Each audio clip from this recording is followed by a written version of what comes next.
A home for 3 hearts. The snow fell like tiny stars against the dark December sky, coating the city streets in a blanket of pristine white.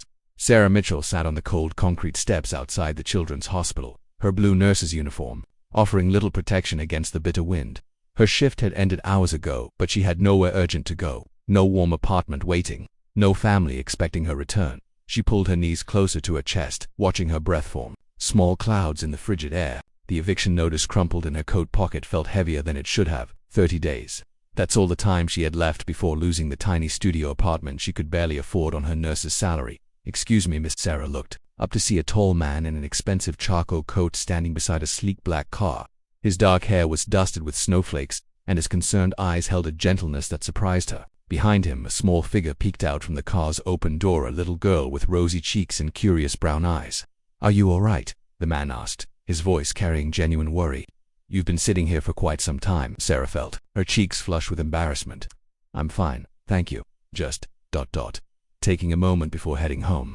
The man studied her face, and she could see him noticing her shivering hands and the weariness in her eyes. "My name is Daniel Crawford. This is my daughter, Emma." He gestured toward the little girl, who was now fully visible, clutching a small teddy bear and wearing the most adorable red winter coat. "Hi," Emma said softly, her voice like a gentle bell in the winter air. "Hello, sweetheart," Sarah replied, managing a smile despite her circumstances. She had always had a soft spot for children. It's what made her such a dedicated pediatric nurse. Daniel hesitated for a moment, then made a decision that would change all their lives. "I know this might sound unusual, but would you like to get some hot coffee? There's a cafe just around the corner that stays open late." Sarah wanted to refuse to maintain her dignity and independence, but the cold was seeping through her thin jacket, and something about this stranger's kindness made her nod slowly. "That would be nice, actually." The cafe was warm and dimly lit, with the soft aroma of coffee beans and fresh pastries filling the air. Daniel helped Emma out of her coat while Sarah gratefully wrapped her hands around a steaming mug of coffee. The heat felt like a small miracle against her frozen fingers. "You work at the hospital," Daniel observed, noticing her uniform.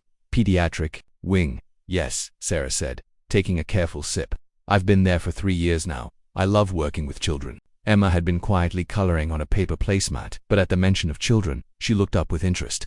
"Do you take care of sick kids?" she asked. "I do," Sarah replied gently. "I help them feel better when they're not feeling well." "That's nice," Emma said with a serious expression.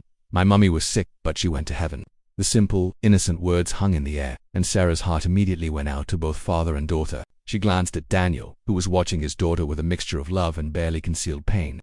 "I'm sorry for your loss," Sarah said quietly. Daniel nodded, his jaw tightening slightly. "It's been just Emma and me for the past year. I tried my best," but he paused, looking at his daughter, who had returned to her coloring. "Running a company while being a single father is more challenging than any business deal I've ever negotiated." Sarah studied him more carefully now. Daniel Crawford, the name was familiar. She'd seen it in the business section of newspapers. He was the CEO of Crawford Industries, one of the city's largest companies. Yet here he was, sitting in a modest cafe with his daughter, looking more like a worried father than a powerful executive. "What about you?" Daniel asked, steering the conversation away from his own troubles. "Do you have family here?" Sarah shook her head. "No, it's just me. I moved here after nursing school and I've been on my own ever since." She didn't mention the eviction notice or her current predicament. Some things were too personal to share with strangers, no matter how kind they seemed. But Daniel was perceptive. He had noticed her sitting outside the hospital long after her shift should have ended.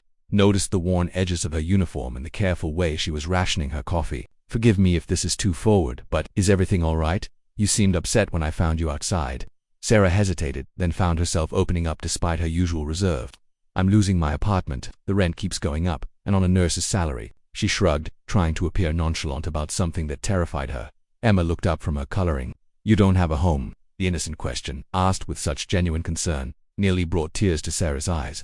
"Not for much longer, sweetheart." Daniel was quiet for a long moment, his mind clearly working through something. Finally he spoke, his words careful and measured. "Sarah, I have a proposition for you. It might sound unconventional, but I'd like you to hear me out." Sarah raised an eyebrow, curious but cautious. "I need help with Emma," Daniel continued.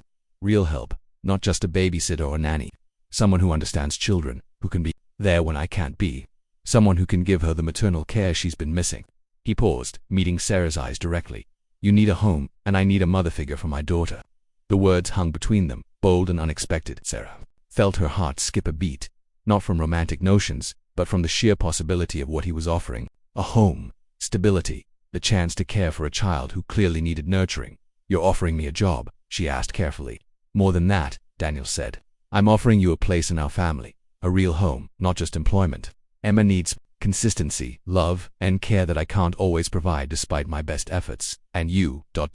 He gestured gently toward her. "You need somewhere safe to land." Emma had stopped coloring entirely now and was looking between them with an intuitive understanding that children often possess. "Would you live with us?" she asked Sarah hopefully. Sarah looked at this little girl with her sweet face and trusting eyes, then at Daniel, whose offer came not from pity but from genuine need. It wasn't a fairy tale romance or a rescue fantasy. It was something more practical and perhaps more meaningful. Three people who could fill the gaps in each other's lives. "What would you expect from me?" Sarah asked, her nurse's training making her want to understand all the details. "Be yourself," Daniel said simply. "Be the caring person I can already see you are. Help me raise Emma. Make our house feel like a home." Sarah thought about her empty apartment, the eviction notice, the long nights of loneliness after difficult shifts. Then she looked at Emma, who was watching her with hopeful eyes, and felt something shift in her chest. "Okay," she said quietly. "Yes, I'd like that very much." Emma's face broke into the brightest smile Sarah had ever seen, and even Daniel seemed to release a breath he'd been holding. Outside, the snow continued to fall, but inside the warm cafe, three hearts found the beginning of something beautiful, not a perfect family, but a real one built on mutual need, genuine care, and the simple desire to create a home together. Sometimes, the most extraordinary families are formed not through conventional means, but through the willingness of strangers to open their hearts and choose to care for one another.